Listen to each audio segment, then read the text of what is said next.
Hello అండి. మామూలుగా ఇంట్లో దోస చేసినప్పుడు ఎప్పుడైనా కూడా కుదరదు కదా, హోటలే గుర్తొస్తుంది. హోటల్ స్టైల్‌లో ఎలా రావాలి, ఎలా చేయాలి అని.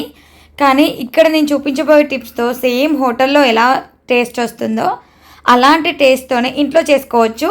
ఆ చిన్న చిన్న టిప్సే మీరు కూడా ఇంట్లో పాటించండి. చాలా బాగా వస్తాయి. ఒక పెద్ద బౌల్ తీసుకొని అందులో ఇక్కడ నేను ఒక గ్లాస్ మినపగుళ్ళను తీసుకున్నాను. ఈ ఒక గ్లాస్ మినపగుళ్ళకి 4 గ్లాసుల వరకి రేషన్ బియ్యంని తీసుకున్నాను.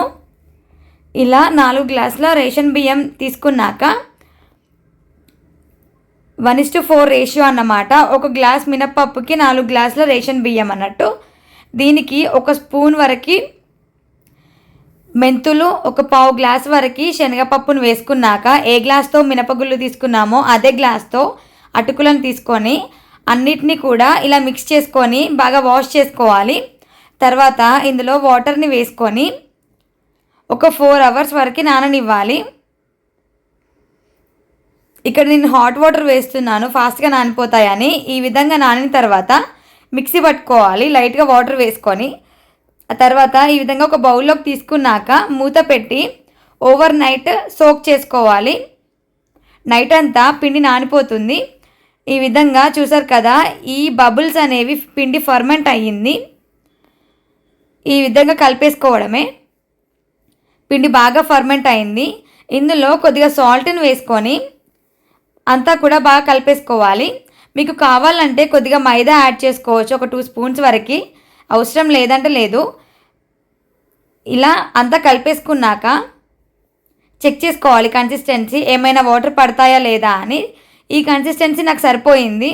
ఇప్పుడు స్టవ్ పైన దోశ ప్యాన్ని హీట్ చేసుకొని కొద్దిగా ఆయిల్ని స్ప్రెడ్ చేసుకున్నాక ఈ విధంగా వాటర్ని స్ప్రింకిల్ చేసి దోశ వేయడమే. దోశ బ్యాటర్ని వేసి స్ప్రెడ్ చేసుకోవాలి దోశలాగా. ఇలా ఈవెన్గా స్ప్రెడ్ చేయాలి. అంతే, మంటని సిమ్లోనే ఉంచాలి. కొద్దిగా ఆయిల్ని కానీ నెయ్యిని కానీ లేదంటే బటర్ అయినా కూడా పైన స్ప్రెడ్ చేయడమే.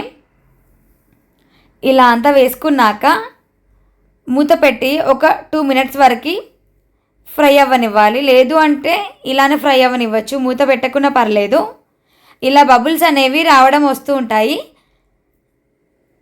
అప్పుడు గోల్డెన్ బ్రౌన్ కలర్ రావడం అనేది మనం చెక్ చేసుకోవచ్చు.